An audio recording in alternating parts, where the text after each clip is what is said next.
Question பாருங்க. Maybe இது V1 and V2 இது எடுத்துட்டீங்க. ஸோ நம்மளுடைய இது வந்து லீனியரி இண்டிபெண்டா இல்லை டிபெண்டான்னு கேட்குறாங்க. நான் இங்கே சொல்யூஷன் போட்டு காட்டுறோம் பாருங்க.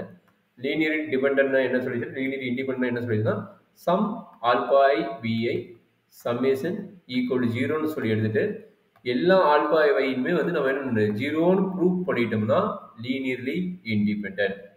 சம் ஆல்பா ஐ வந்து ஓகே, சம் ஆல்பா ஐ வந்து நாட் ஈக்குவல் 0 பண்ணிட்டோம்னா லீனியர்லி டிபெண்டன்ட். இவ்வளோ தான் definition.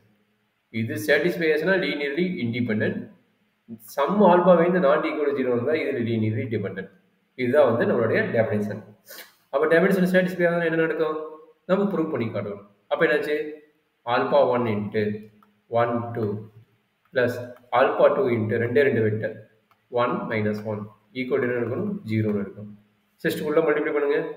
Alpha 1 2 alpha 1 plus alpha 2 minus 2 alpha 2 equal என்ன தெரியும், ஆட்டோமேட்டிக்காக 0 தெரிஞ்சிச்சு.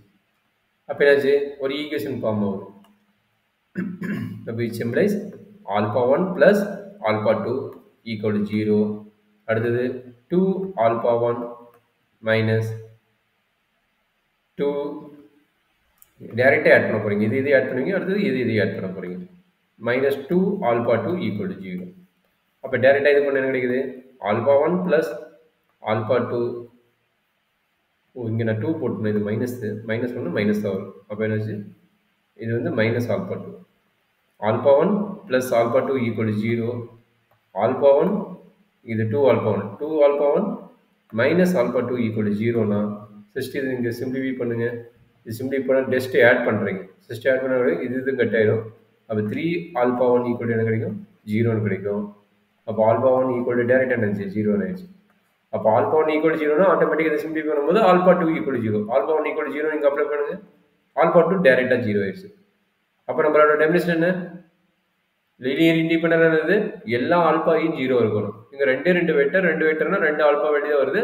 அப்போ 2 ஆல்பா வேல்யூ ஈக்குவல் டு 0ன்னு வந்துச்சு. அப்போ 2 ஆல்பா வேல்யூ ஈக்குவல் டு 0 என்ன ஆல்ரெடி ஆயிடுச்சு, லீனியர்லி இண்டிபெண்டன்ட் ஆயிடுச்சு. ஸோ ஆட்டோமேட்டிக்காக லீனியர்லி இண்டிபெண்டன்ட் ஆயிடுச்சு. That is very important idea. Linear இண்டிபெண்டன்ட்னா இந்த ரெண்டுக்கும் வந்து எதுவுமே லிங்க் பண்ண முடியாது. இந்த ரெண்டு வெக்டரும் எதுவுமே லிங்க் அப்படின்னா that is called linearly independent vectors. அப்போ லீனியர் இண்டிபெண்டன்ட் வெக்டர் என்ன, ஏதோ ஒரு ஆல்பாவை மட்டும் நாட் ஈக்குவல் 0 இருந்தால் போதுங்கிறாங்க.